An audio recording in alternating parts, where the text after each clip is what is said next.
Kalaban ba natin si Tanggol? Oo anak, masamang damo niyan. Tara, Hinahanap na ako ni Rigor at kanyang anak.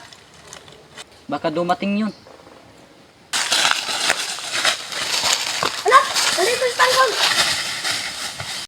Lah, mayroong kalaban. Tanggol, sumuko ka na, napaligiran niya na namin. Rigor, hindi ako sumuko. Hanggat hindi nyo ako mapapatay. Pwede ka bang kakausapin namin? Hindi pwede. Gusto ko ng laban. Ganun pala?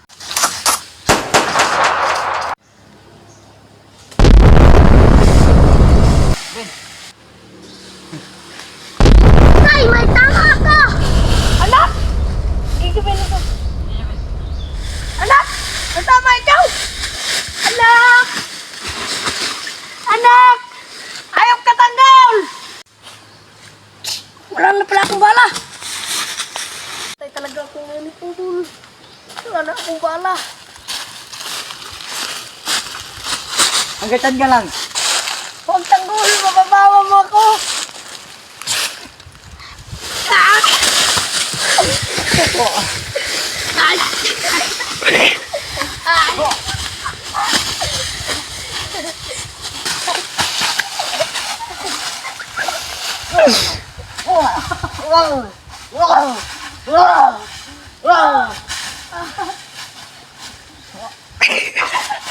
Ano ngayon, Rigor?